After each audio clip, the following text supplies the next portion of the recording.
All right. Good morning and welcome. This is our fourth teaching in our series looking at the book of Romans. We started by looking at an introduction to the letter, and then we looked at the opening 15 verses.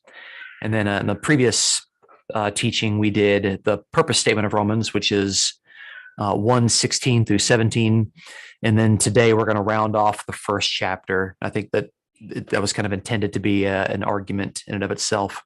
So this is going to be 1:18 through 32.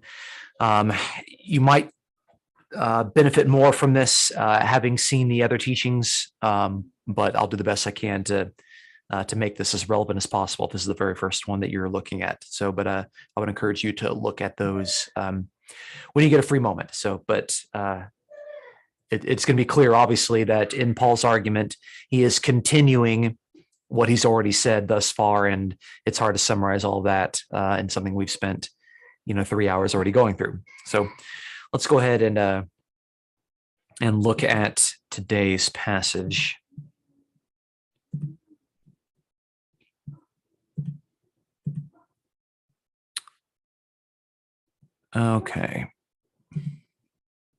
Okay, I got a full screen. Everyone can see the full screen. Looks good. Excellent. Okay, so we'll be looking at Romans 1:18 through 32, which is the last part of the first chapter. And as we're going to see, this is how God's wrath is revealed. Not how it's going to be revealed in the future, but I think you're going to notice the wording here. This is how God's wrath is currently being revealed.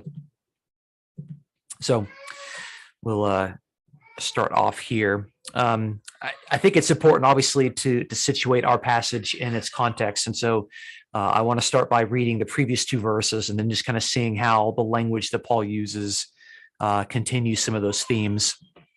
So in 1:16, Paul says, "For I am not ashamed of the gospel, for it is the power of God for salvation to everyone who believes, to the Jew first and also to the Greek. For in it, in the gospel, the righteousness of God is revealed from faith to faith, as it is written, but the righteous one shall live by faith." And the passage continues, "For the wrath of God is revealed from heaven against all ungodliness and unrighteousness of men who suppress the truth in unrighteousness." Okay. And so what I notice there is that we have this revealed language, something that seemingly is going to happen at the end of time has now been revealed. It's been disclosed in the present. God's faithful covenant justice has been revealed in the gospel, but also God's wrath is revealed in the present, by the way. That's in the present tense, okay? So if the gospel message reveals the righteousness of God, and remember the righteousness of God is God's faithful covenant justice, it's God's faithfulness to the covenant, it's his response in the covenant, and of course it's his act of justice as the judge of the law court. So if the gospel is going to reveal that, actually if it reveals it in the present, then it should come as no surprise that God's justice in punishing evil is also already taking place, okay? If God, as the faithful covenant judge, is having that righteousness being revealed in the present, then the judge is going to not only be declaring that people are right, but God also has to declare that some people are wicked and ungodly and unrighteous, okay? And so we can see here in our passage that the wrath of God is revealed from heaven, not is going to be revealed in the future. It is already being revealed right now. And so our passage is going to show how God's wrath is being revealed, why it's being revealed, what human beings have done to turn upon the wrong path, and what the punishment is ultimately going to be for refusing to repent from that. And so it sounds to a lot of people that, oh, this is just a passage about sin and how bad sin is and how terrible human beings are. But we're going to notice that in describing this, Paul is going to tell not one story of history, but two stories of history. We're going to see the story of history beginning from Adam in the garden. And so we're going to see that our history being told from that perspective, but we're also going to see Israel's story being told alongside Adam's story. Okay. And so it's not just about how human beings are sinful. Paul is retelling the story of the world, retelling the story of the garden, and of course, retelling the story of Israel. Okay. And this is really important because what God is now doing in Jesus is the fulfillment and the climax of Israel's story. And it's also dealing with the problems that began in the garden. Okay, so we're looking at the big picture of history here. Okay, not just looking at ourselves as sinners in need of redemption. We are important parts of that story, but we are a part of the bigger picture, and Paul is telling us the story of the bigger picture. So we need to see how we fit in to that bigger picture. Of course, part of that picture is that God made the covenant, God is the good creator, and God is the judge, and so God is going to show us now why it is that his wrath is being revealed against ungodly and unrighteous people. And we see here that they are suppressing truth. They are taking truth and they're drowning it out. They're quieting it out. They are suppressing truth. Okay. Now, since this particular passage anticipates death, the very last verse we're going to look at today talks about death, and then 5 verses later, it's going to talk about the day of judgment. The wrath being revealed in the present shows the process and anticipation of the judge's verdict. And so we need to continue reading to see why this wrath is just and necessary. Okay. Some Christians have been conditioned to thinking that wrath only happens on the day of judgment, or wrath happens when we die. But what we're seeing here is that the wrath is already being revealed, and it anticipates the death that's going to happen, obviously, on the day that we die, and then the day of judgment that comes after that, whenever Jesus returns. Okay. So there's a long process of sin and dehumanizing that actually leads to death in the day of judgment. Okay. All right. You can't wait until the moment you die to realize, oh, something wrong has happened. Okay. There are many steps that lead up to that point. All right. So let's look at verses 18 through 19. Okay. Just recapping verse 18. The wrath of God is revealed from heaven against all ungodliness and unrighteousness of men who oppress the truth in unrighteousness. Why? Why do they do that? Because that which is known about God is evident within them. And then Paul unpacks the statement. For, remember, when Paul used the word for, he's unpacking his statement. He's digging down into the foundation and setting some foundation for what he just said. Okay. For God made it evident to them. Okay. So there's some sort of truth that is evident. It's truth about God. It's God's truth. Apparently, Paul thinks it's evident to people. People are suppressing it, okay? And God has actually made this evident to people, okay? What is Paul talking about here? Well, first of all, we need to make the point that suppressing truths revealed by the creator God is regarded as ungodly and unrighteous behavior that is out of touch with what God has purposed for humanity. Okay. Humanity was created in the image of God. That's one of the main pieces of theology here in Romans 1, is that human beings were made by a good creator, and we were made to be the image of God. Okay. And the image of God. Okay. So I want you to kind of imagine here. Imagine it wouldn't really work in Rome, because Rome is where the Roman emperor obviously lived. Okay. But let's say you lived out in Philippi. Let's say you were a Philippian, okay? And out in the middle of town square, there's this big statue of the emperor. Maybe it's the Emperor Nero, okay?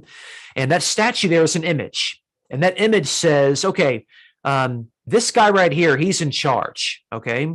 He is your God, okay? You can't see him. You've never met him. You probably will never meet him, okay? But this image here reflects the fact that his rule is somewhere. It's being reflected here, and you need to respond to that image, okay? All right? So we are the image of a good creator God, okay? We need to reflect that God into our culture around us, into our household, into our neighborhoods, into our jobs, into our societies. We are to reflect that to the world. We're to reflect a good God with his love, his justice, his standards, his goodness. We're to reflect that to the world, okay? But if we turn our mirrors towards the world and we start actually reflecting the world back to ourselves and the evil and the corruption that's in it, then our image-bearing quality becomes tarnished.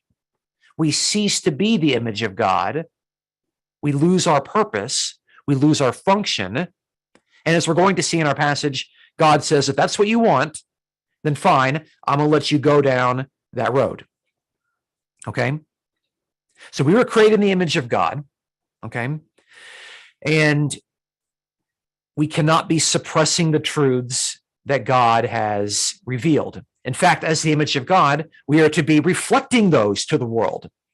And the way that Jesus describes this is that you are the light of the world, okay? A city set on a hill cannot be hidden, and we are the salt of the earth, okay? We are the light of the world, okay?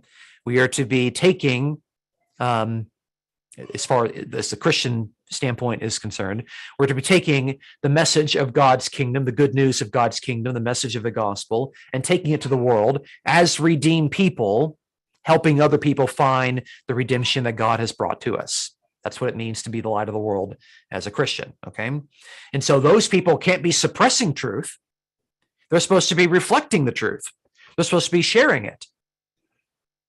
But it's all the worse to be suppressing it, okay?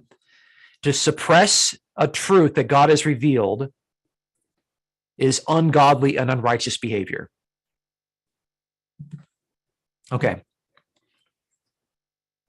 Now, Paul expresses what seems to be a natural theology, wherein God is seemingly accessible through experiencing the created order by looking at creation itself, okay, apart from the aid of special revelation, okay? Now, I know God reveals himself in special ways, but at least in this passage, Paul is saying that human beings can just innately look out their window and look at the sunset. They can look at the trees. They can look at the ocean. They can look at creation and determine into themselves, okay, someone greater than this creation is the creator. Okay, Paul seems to kind of take that for granted. Okay, all right. Truths that God has made known about him are evident because God has made it evident. Okay, so this is creator making himself known through his creation. I think of that psalm that begins by saying, the heavens declare the glory of God. And so what we see here, by the way, since God has made it evident to them, God has made his truth known to people, is that God has taken the to make certain truths known to humanity, okay? Now, we've already talked about God's covenant faithfulness, and God, as the maker of the covenant, is the one that takes the initiative, selects the people, offers the redemption and the salvation and the standards of the covenant, and the people respond to that faithful covenant initiative, to the Creator offering this relationship, this covenant relationship, and they respond with obedience, with faithfulness, with loyalty. Okay, so God is initiating, obviously, as the Creator, God is the initiator of all things. Okay, and we as image-bearing people need to be reflecting God and his goodness to the world, not suppressing that. And Paul here has some very harsh things to say about people who are suppressing these truths, and God's wrath is being poured out on them. Now, the passage is going to go on and tell us what they are doing to suppress these truths. Let's move on to verse 20 and 21. For since, now again, starting off with the word for, so Paul's still unpacking what he just said. For since the creation of the world, this is the Genesis creation, his invisible attributes, his eternal power and divine nature have been clearly seen, being understood through what has been made. Why? Purpose statement. So that they, these are human beings, they are without excuse. And then Paul unpacks his statement further. For even though they knew God, they did not honor him as God or give thanks, but instead they became futile in their speculations, and their foolish heart was darkened. Okay, so here we can see creation, God as the creator.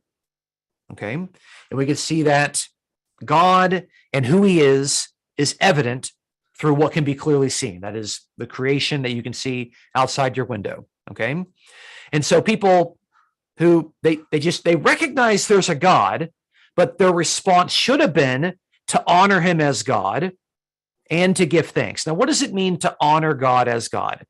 Answer, that means to worship. Okay, to give honor to God because he is God.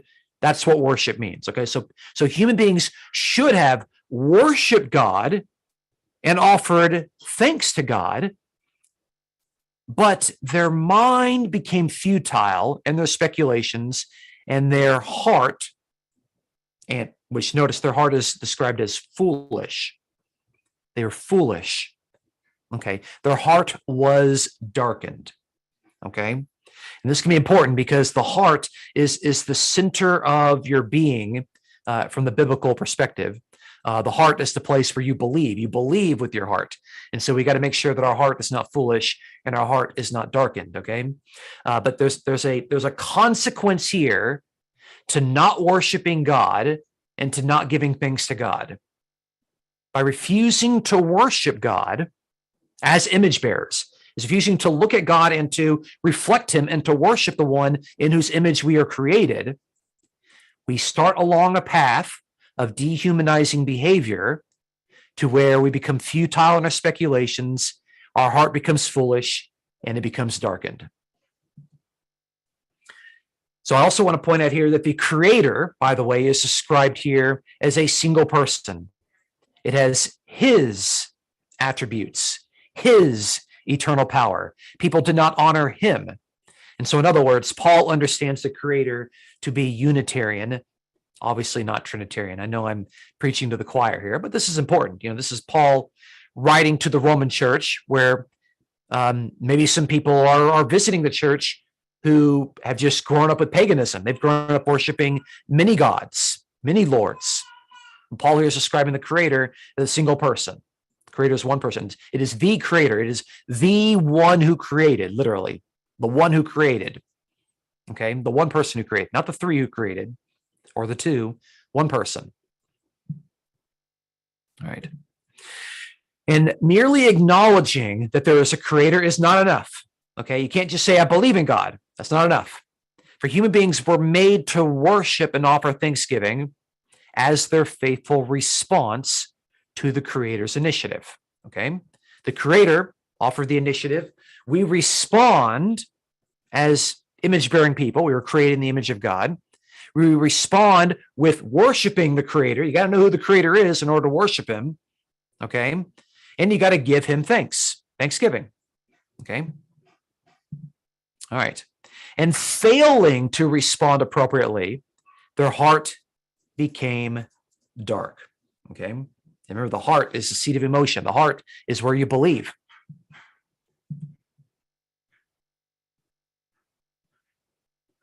So let's move on to the next couple of verses 22 through 23. Professing to be wise, they became fools, and they exchanged the glory of the incorruptible God for an image in the form of corruptible man and of birds and four-footed animals and crawling creatures. Okay.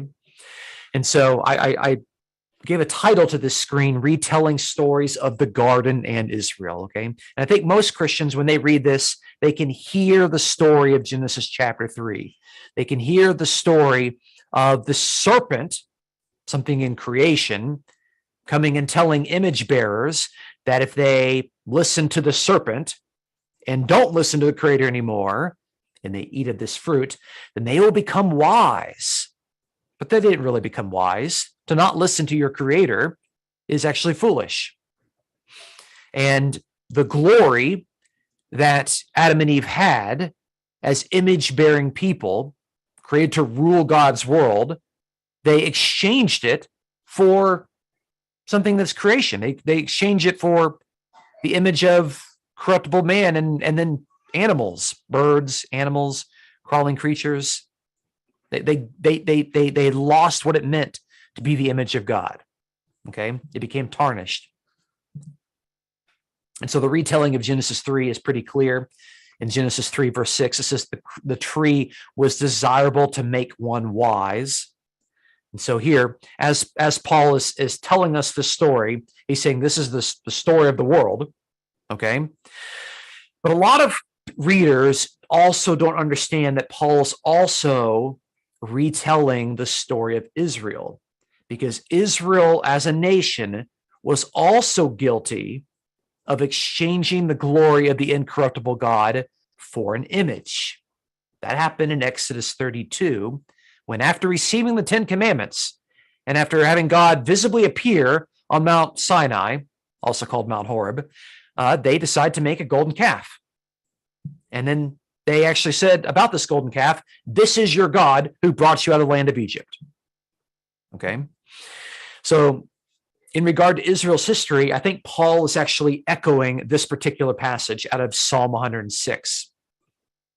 It says, "They made a calf in Horeb and worshiped a molten image. Thus," notice the wording here, "they exchanged their glory for the image of an ox that eats grass." Okay, that's Psalm 106, verses 19 through 20. And that's why I think that Paul, when he's got this language here, that they exchanged the glory of the incorruptible God for an image, Paul is drawing on this psalm and this particular wording, which means he deliberately is thinking about Israel's story, even though at the first level we think, oh, it's the story of Adam and Eve.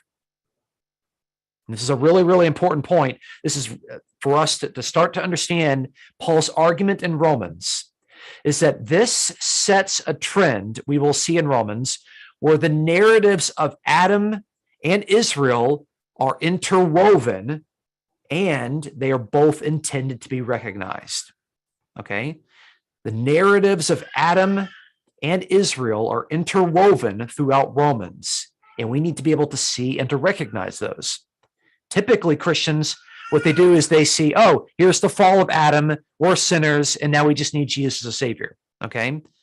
And they don't realize that, no, there's more to the story. God is telling more of the story of how they actually got from point A to that particular point to Jesus, which means you have to tell the story of Israel, okay? The Bible doesn't go Genesis 1, Genesis 2, Genesis 3, and then goes over to the book of Matthew. It doesn't go from the fall to Jesus. It goes from the fall to the introduction of Abraham, Isaac, Jacob, and Israel, and tells that story. Okay? So I'm making the argument here that Paul is drawing out the Israel story and interweaving it through the Adam story. And this does a couple of things. It shows that Israel, who was supposed to be the light of the world, they were God's image-bearing people, they also struggle with the sin of Adam, okay? And it also allows those Jews, those Jewish Christians that are there in Rome, to not begin to perhaps think so highly of themselves with any sort of Jewish pride of race, because in their history, they are just as guilty as many of the pagans. I mean, Israel had the monotheistic God, and they gave it up, in Exodus 32 for a golden calf.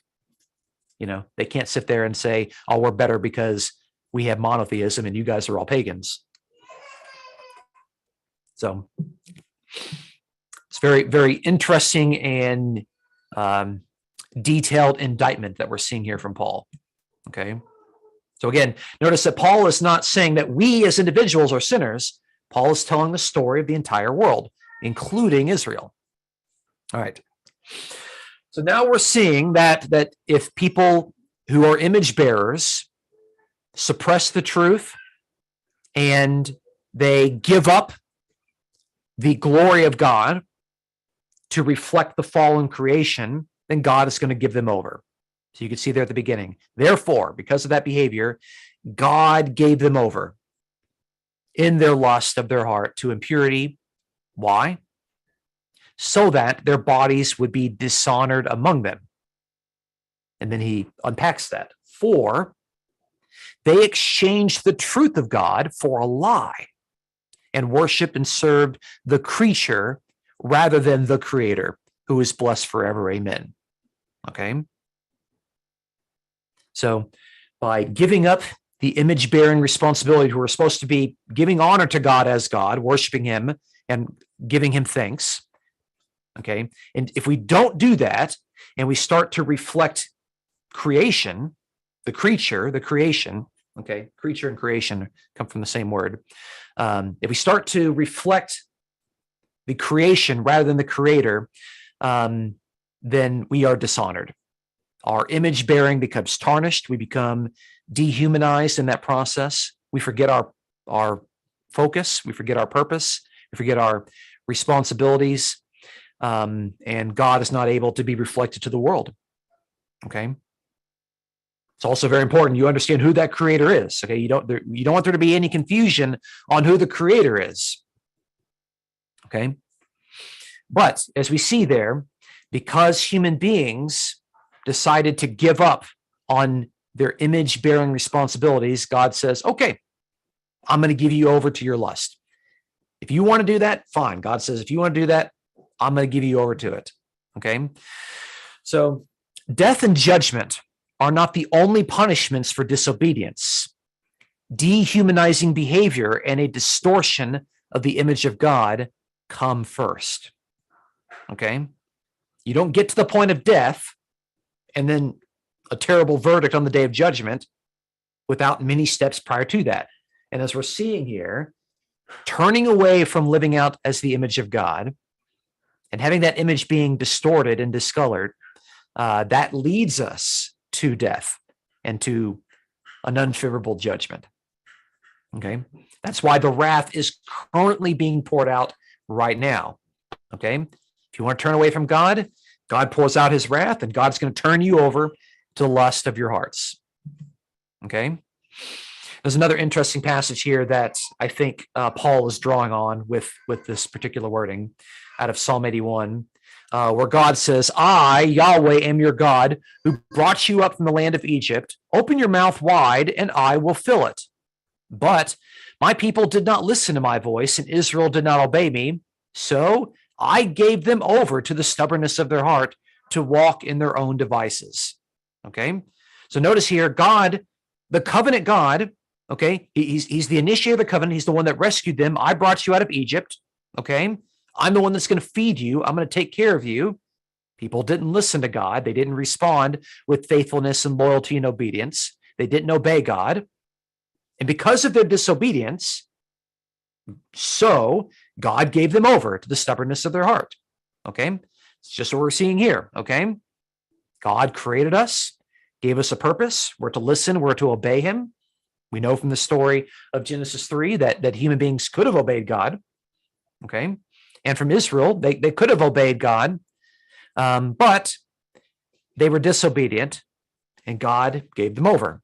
Okay, but it's interesting that the language here, again, is drawing on Israel's history. Psalm 81 is talking about Israel's history, how God gave them over to the stubbornness of their heart. Okay, so this is what God continues to do today and what God has been doing all along, especially in his interactions with Israel, his faithful people. Mostly faithful. All right. Here's the next passage where God is going to give people over again. Verses 26 through 27. For this reason, God gave them over to degrading passions.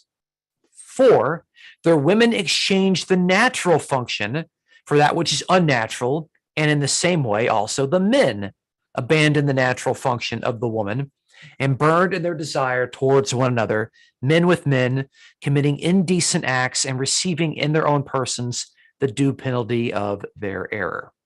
Okay. So this is God giving them over a second time. Okay. Just God is going to continue to give people over. People are going to reap what they sow. Okay. So as image bearers who refuse to worship the Creator in whose image they were made, humanity suffers in the core of its identity and purpose.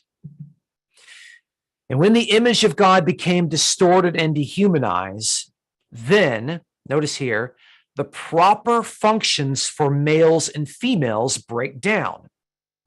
Remember what God said about being made in the image of God? God created man in his own image. In the image of God, he created him, male and female, he created them. So when God created the image of God, or created human beings in the image of God, part of that is the definition that males are males and females are females, and they should have a heterosexual relationship. But notice here that when the image-bearing identity of human beings and humanity as a whole breaks down, then look, the understanding of males with females also breaks down. Women are exchanging their natural function. Notice that they're giving it up. They're exchanging that for that which is unnatural, and men are burning with other men. Okay? A lot of people have kind of looked at this passage and said, look, Paul is just going to bash homosexuals, okay? And I think Paul is indicting homosexuality, but I don't think Paul is singling that out. Paul is showing that when humanity has lost its way and humanity has forgotten what it means to be the image of God, then naturally the understanding of male and female is going to dissolve, and those relationships are going to be tarnished, and they're going to be deeply, deeply confused. Okay? That's part of it. And God allows for it to happen. We'll have more to say about this a little bit later. Okay. Third time God gives them over, verses 28 through 31. And just as they did not see fit to acknowledge God any longer, God gave them over to a depraved mind, to do those things which are not proper, being filled with all unrighteousness, wickedness, greed, evil, full of envy, murder, strife, deceit, malice. They are gossips, slanderers, haters of God, insolent, arrogant, boastful, inventors of evil, disobedient to parents, without understanding, untrustworthy, unloving, unmerciful. It's rhetorically very powerful. So those who refuse to give allegiance to God will reap what they sow. They'll reap what they sow, as God will allow them the free will to walk in mindless behavior. Okay? And there's an interesting point here. You kind of can see it in the English, but there's a deliberate word play in the Greek. You notice at the beginning of verse 28, for those people that didn't acknowledge God any longer, God gave them over to a depraved mind, okay? And there's that, if we don't acknowledge with the knowledge in our mind, then God is going to give us over to a depraved mind. There's a word play that's there, okay? We have to use our mind to think about and understand and acknowledge God, because if we don't, then our mind is going to become depraved. I have to make this point because for whatever reason, there's a lot of reasons, there are some Christians today that say that, well, correctly thinking about God and having correct beliefs and correct theology is really not important. What's really important is how you treat other people and how you love other people, okay? Now, how you love and treat other people is extremely important, but also it is important to acknowledge God correctly. We should not say that one is more important than the other, okay? You know, how you think is just as important as how you behave. One is not one more important than the other, okay? Notice here, if you don't acknowledge God, God is going to give you over to a depraved mind, okay? And a depraved mind forgets that it was made in the image of God and is supposed to be worshiping God, giving God thanks, and reflecting God's goodness to the world as the light of the world. And it's going to start reflecting the fallen creation and resulting in all of these terrible behaviors. And so Paul paints a picture of subhuman behavior exhibited by the fall of image bearers, concluding the list with a rhetorically powerful group of 4 vices described with a negation in Greek, okay? And it's hard to bring this out into English, but at least in this translation, it was able to do it with the last 3. That's why I kind of stress the untrustworthy, unloving, unmerciful, but the one before it it's also kind of an unsort of word, but the best I could translate it was a without understanding. But it was like when they received the letter to the Romans and they're reading this out loud, they're reading it out loud, and it would have just been like clanging cymbals there at the very, very end, just like very, very powerful there. Without understanding, without trust, without love, without mercy, kind of like that. Like just it's without. It's difficult to see it in English, but it's there in the Greek, and it's meant to be very, very powerful. Okay. All right. And verse 32. Okay. Although they did not know the ordinance of God, those who practice such things are worthy of death. And they do not only do the same, they also give a hearty approval to those who practice them. Okay, and that's the end of the passage. Okay, so people who know the ordinance of God, they know the just judge's ordinance, his righteous statement. Okay, the people who practice these things, they live them out. They are worthy of death. That's the conclusion. Okay, God has given them over to their wicked behavior 3 times now, and the ultimate result is death. Actually, that's not even the ultimate result. We know we're going to learn 5 verses later that there's a day of judgment sometime after death. Okay, but there's something else that's going on here. It's not only those people who practice these things, but if you give hearty approval, if you applaud behavior, even if you're not actually doing it, if you applaud and you say that evil behavior is actually good, then you also deserve death. Okay, so Paul assumes that human beings in general possess an innate awareness of certain behaviors that are dehumanizing. Okay, all right, they know the ordinance of God, they know that. Okay, but if you practice these things, you're worthy of death. And so the righteous judge deems that those who have gone astray from image-bearing purposes are worthy of death, which, by the way, is the conclusion of the revealed wrath. Okay, the wrath is not revealed when you die. The wrath is being revealed as you turn away and God continually gives you over, because we're no longer worshiping God. We're no longer giving him thanks. We forget our vocation as the image of God to be the people that are the light to the world. Okay. And the practice of applauding and approving evil behavior as if it was good completes the dehumanizing process. Now that our culture has basically said that things that God says are evil are actually good and should be tolerated, and in some places, if you don't tolerate them, you can't work there anymore. The dehumanizing process of society has been completed.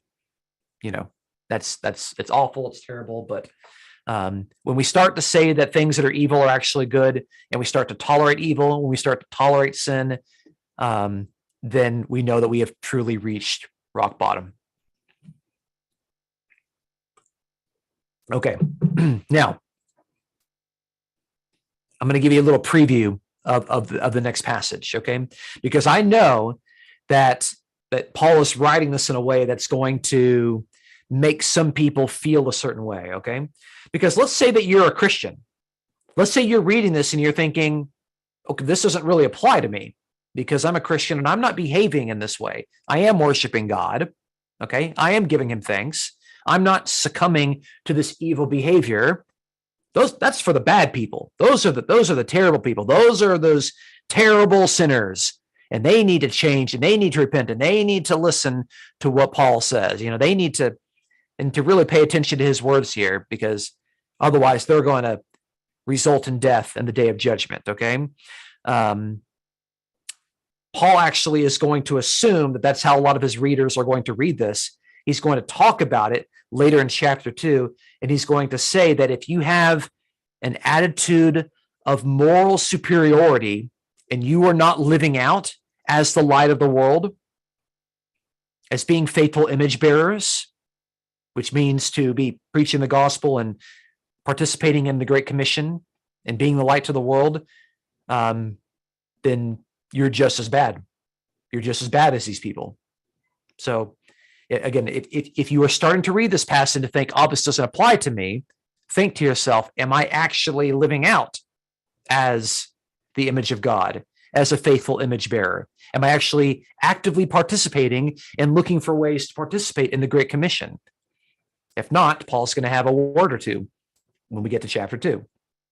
So Paul's writing this in a way to kind of get us to start thinking, and I'm trying to get us to kind of hold on to that thought of like how we feel after we read this passage. Maybe you're feeling that way. Maybe you're not. I don't know. Maybe you feel convicted by this passage. That's good too.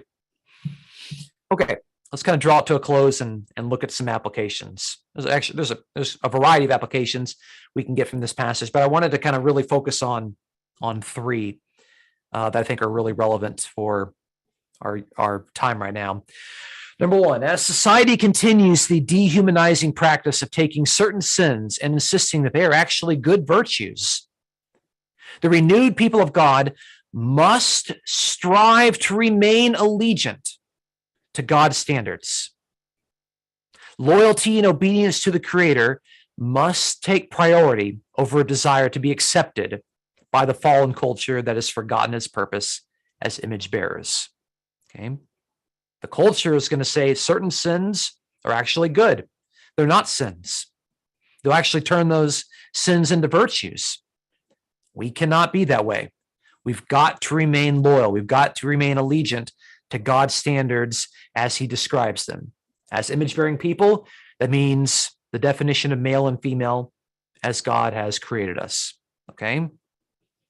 We can't bend those standards in order to be liked and accepted more by a culture that's forgotten what it means to be the image bearers of God. Let's remain allegiant and loyal to God's standards and not let people tell us that certain sins are actually good and acceptable and holy. Number 2, Paul stresses the importance of knowing the Creator and honoring him. In doing so, Paul reminds his readers, both in pagan Rome and in modern times, that correctly defining the Creator God is absolutely essential to the function of image bearers. And just as a reminder, the Creator is, quote, God our Father in Romans 1:7.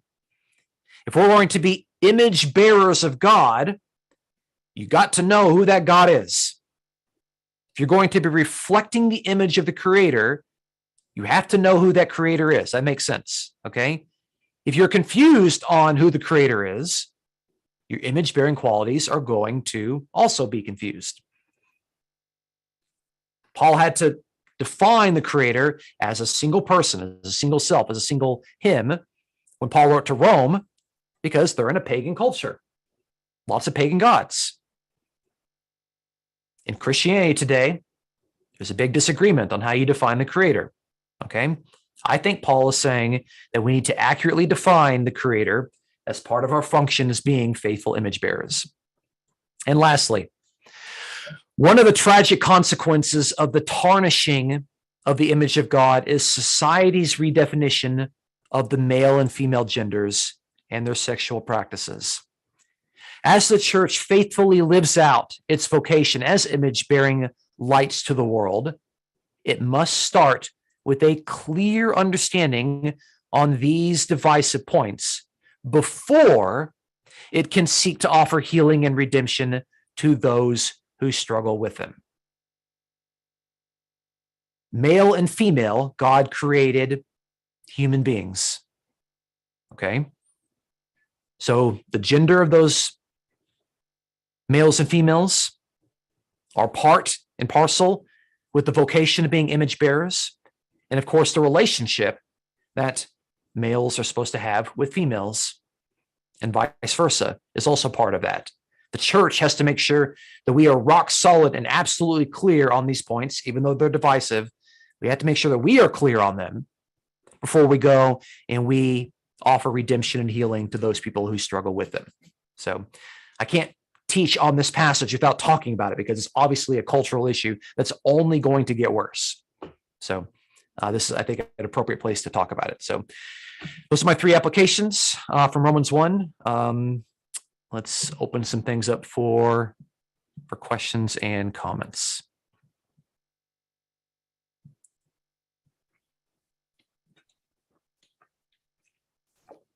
Dean has his hand raised. Yeah, I'm wondering what translation you were reading from, because I was reading along with you from NASB. I think that was NASB with maybe a couple of small changes. Okay, because the wording in actually several verses was somewhat different. I could follow it, but it was, yeah. I'm using the 95 NASB. I'm not using the 2020. okay, I'm using the 2020. Okay. Yeah. Was there something that was different that you thought was noteworthy, or was it just like subtle changes? No, there's subtle changes. You could follow it pretty well. Okay. And of course, our culture, I was involved in some of that stuff. So our culture is really bad. I remember when I was doing security at one bank, Key Bank, that they were kind of forcing everybody to agree with the gay thing when they were having that event. And you were supposed to acknowledge that. And I refused to do that. But I mean, that's going to be the way it is in our culture more and more. You're going to have to do what you need to do with your job. You're working to obey God. You're just going to have to make a sacrifice. Yep. You either give in or you stand with God, and it's going to cost you. Donna? Well, I learned several things today that I didn't know. And I've been around for a while, but you never stop learning. You never stop learning if you're open to it. So I'm glad I prayed this morning to be open. I love the way that you posed that Israel and, you went back to the Adam and Eve in the garden and Paul's indictment, against people walking away from the image of God. And it just spoke volumes to my heart, the way that you phrased. Oh boy, I wish I could teach like you do, Dustin, but I don't have that gift. You do. And I just loved the way that you posed this. It's like, if I could can this teaching and send it to all my friends who don't know really how to, no, really, it's kind of intimidating. You don't know how to talk, precisely about, without just saying, well, this is about homosexuality, you better not do that, which that doesn't really teach anything, but the whole, it's like the whole counsel of the Lord in what Paul was sharing with the Romans. And what you said too about the Christians in Rome, thinking, morally more superior than, well, I don't do all that. Well, I don't know, read the list again, and get into it, get into the different things, that we can be guilty of, as Christians, outside of, immoral behavior. I loved the way that you made it all about being image bearers. That spoke to me loudly. And I was waiting for you right along. I thought, I can't wait for Dustin to hit this mark about that thou shalt not be this way, as I learned it. I couldn't wait for you to get here because I knew it would be very good and very relevant. So I really appreciated the way that you presented this. Very sound, it really spoke volumes to me. It's big stuff to me, because the way people share this, yes, they go, it's an indictment against the homosexual practices, and that's true. There's so much involved here about turning your mind and your heart away from the things of God And here we go down the path of sin and darkness without really coming back. And have Christians done that to their own demise? And, will they be in the kingdom of God? I think from what I've learned in the last couple of years, they will not be in the kingdom of God, there are so many scriptures. I don't want to bring them up right now, that kind of run through my mind right now to convince me that it is so important to stay sharp and in relationship with one another, and in relationship to bearing that image and showing forth that reflection. I just learned a whole bunch of stuff today that I just did not quite know because of the way people present Romans and what they make it all about. So I really appreciate your voice, Dustin. Yeah, thank you for your kind words, and I hope that this will empower you to be able to share this with some other people with a little bit more confidence, and we'll check back and we'll see how that goes. So, okay. Someone in the Trigg household has their hand raised. Yeah. I just want to say great stuff. It's interesting because I had listened to an interview with Matt Walsh a couple of days ago while I was working early in the morning. And did you watch the PragerU one with? I know why he's. Doctor, I know why he's in the news right now. Yeah. Yeah. So they interviewed him about that interview, and some of the topics they got into were related to how should we approach battling this kind of stuff? What should our mindset be? It was a super awesome conversation, and I was almost on the verge of sharing it in the messenger group, but I was like, it's kind of political.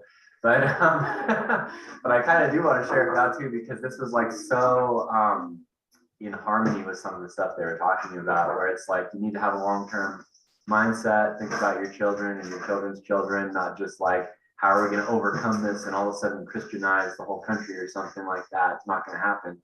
We need to be separate, do our own thing. And it's just really encouraging stuff, even though it was kind of a depressing tone, because the amount of which, just example of gender stuff, how rapidly that is deteriorating away from God's norm is kind of messed up. But at the same time, I kind of try to always have the optimist perspective that there's some, because in the same way that hey dude, in the same way that if it's really hot and it doesn't rain for a while, typically that means there's going to be some moisture in the air that starts to accumulate, turns clouds, and then starts to rain. It's there's people out there thinking it's wrong and evil to have kids because of overpopulation and save the earth and all this sort of stuff. And it's well, their ideas are going to die with them in the majority, because they're not going to have offspring to pass it on to, and it's going to go away in some way, shape, or form eventually, right?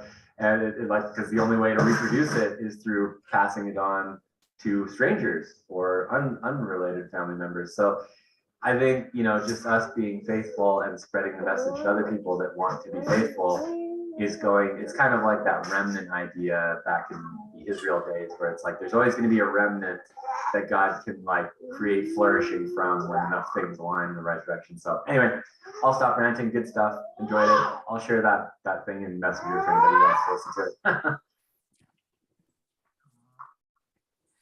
There's a lot I could say on that, probably turn into a 30-minute conversation. But I think probably on some of these topics, we're only really scratching the surface, and there's more work that the church could be doing on it for sure. So, okay, go ahead, Sean. Yeah, thanks, Dustin. I was just going to say, it never ceases to amaze me when I have chats with Christians that it's this teaching in the church, which is that basically humans are wicked by nature. It's really that is the emphasis. Whereas when you read Romans 1, it's screaming out that our nature is moral. It's we're we are built to behave in a certain way, like factory preset moral beings, not wicked by nature. And it's like, I really, really, it's like, it just seems to be ingrained, that a belief in the church about sin nature, and that we're just wicked by nature, and therefore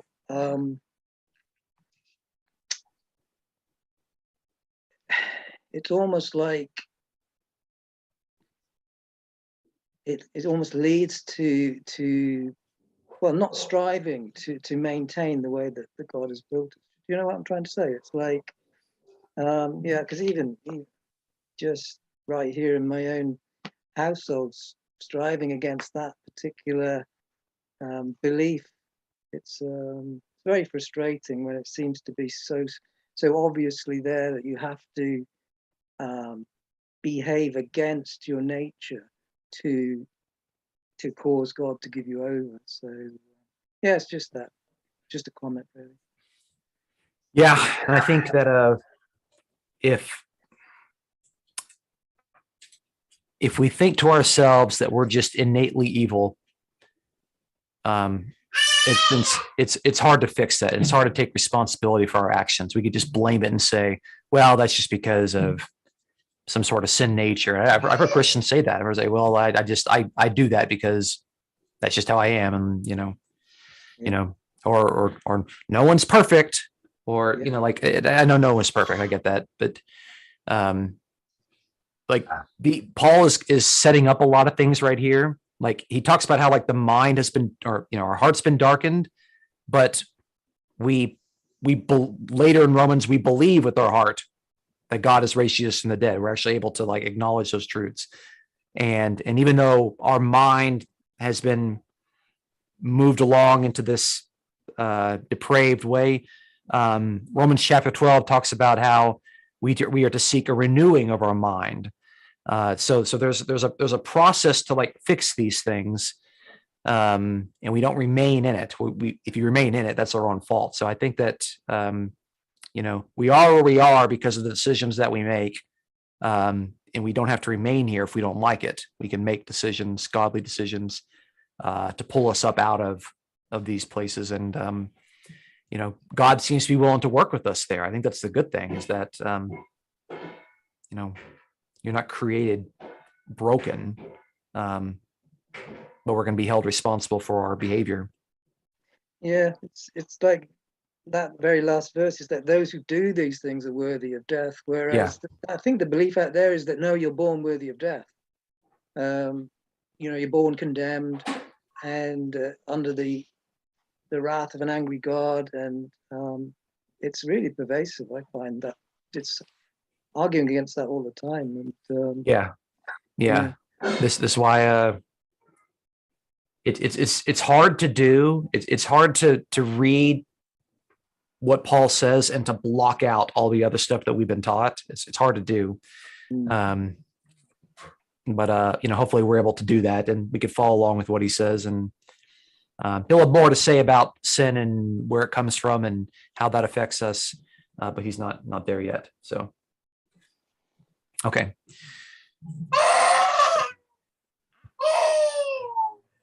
Jackson, do you have more to say, or no more question? I do, but Hannah wanted to share something as well. Hi, Okay. I'm off camera because I'm in my pajamas, but and I would love to see Alexander. He sounds so cute and happy. Yeah, there he is. He looks a lot like Nigel. Yeah, you want to say hi, Nigel? Say hi to Alexander. Say hi to Alexander. We'll keep all this on the recording. Yeah. He waving? He waving? It seems like Alexander's shy of Nigel. Did I catch your question though? No, I'll say it now. Okay. And it's not really a question so much. It's just something that with I connected with what you were saying. It's from Leviticus 18, which the heading is in my Bible, unlawful sexual relations. And I was listening to this a few weeks ago, and I was like, oh my, I do not remember hearing this in the Bible, and it just kind of freaked me out a little bit. But verse 24, it says, do not make yourselves unclean by any of these things, for by all these the nations I am driving out before you have become unclean. And the land became unclean, so that I punished its iniquity, and the land vomited out its inhabitants. But you shall keep my statutes and my rules, and do none of these abominations, either the native or the stranger who sojourns among you. For the people of the land who were before you did all of these abominations, so that the land became unclean. Lest the land vomit you out when you make it unclean, as it vomited out the nation that was before you. And it just makes me wonder, like, people talk sometimes about like bad weather being judgment from God and stuff like that. And I'm like, maybe there is something to that. I don't know. It's just a little bit freaky sounding to me. And I just thought it kind of related. So that's all. Yeah, it's tricky because sometimes bad things around us are a consequence of our behavior. But other times bad things happen and it's not a consequence. I mean, Jesus was killed and he was not guilty at all. So you had better be absolutely in touch with God if you're going to make a pronouncement to say that this hurricane came as a judgment of God. Because if you don't, you're going to get ridiculed by a lot of people. I'm not saying you in particular. I'm just saying there are a lot of Christians that just think they know that stuff. And I don't know that for sure, but I'd rather focus on my own behavior before I start telling other people why the bad things are happening to them based on their behavior. But okay.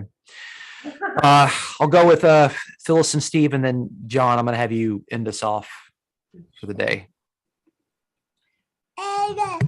Hi. Speak up. Louder. I just wanted to say how much I appreciate this teaching. I really look forward to going back over it, just piece by piece, and how it was it's like a picture just unfolding, and it's every time you think you're getting it, you realize another layer comes off from this onion. And it's beautiful. It really is. Every time I see the word "for" now, I hope my eyes open up real wide and my ears perk up, because I know something is coming. And when I think about the thing that has been taught about the image of God is us as image bearers, that is huge.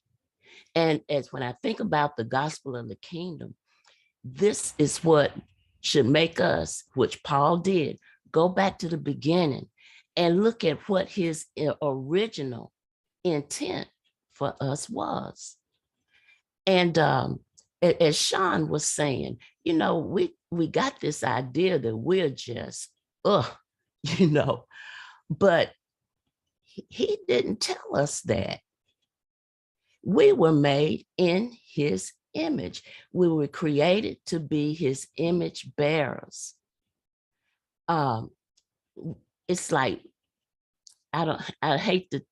it's like religion has got us all mixed up. And I know it's important that we see who God is. It is, but he wants us to see who we are and who he created us to be. Yeah. And things can hide his image. Now we can get real. I can see when his image is hidden somewhere else, but what about when I'm hiding his image? It gets real personal. But just thank you so much for how you connected these dots. And this has just really been great. Thank you, Dustin.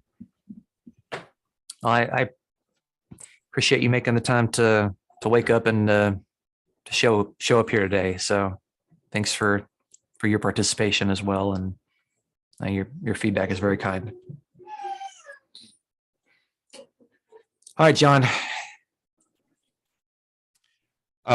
Just a couple of quick things. One, first, just respond to what Hannah was saying and asking about the particular passage, Hannah, that you referred to when it talks about that the land vomited out those people. It's talking about the Canaanites, and the Canaanites were thrown out by God through the people of Israel.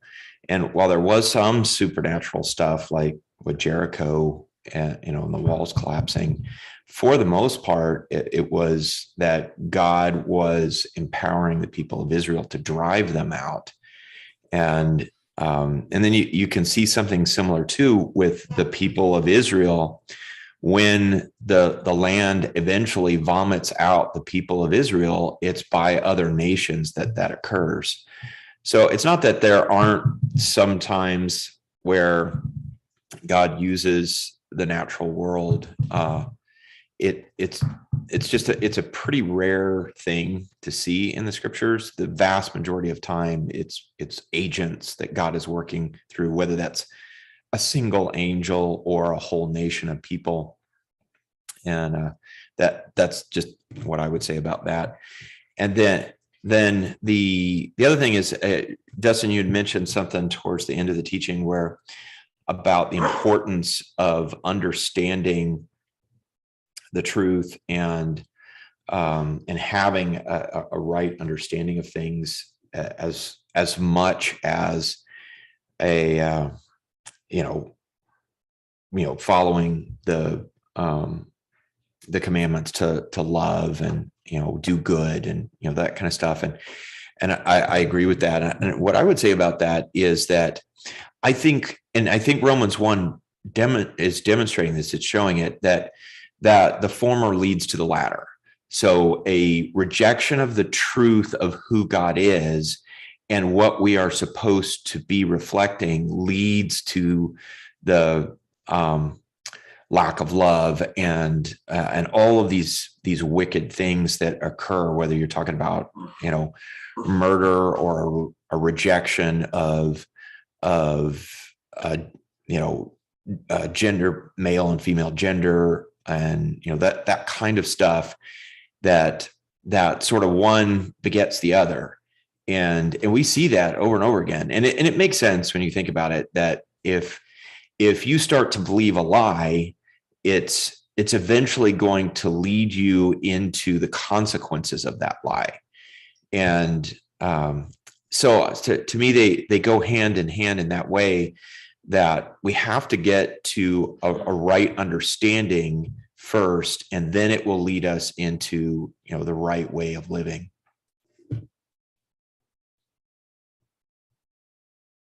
That's all I had.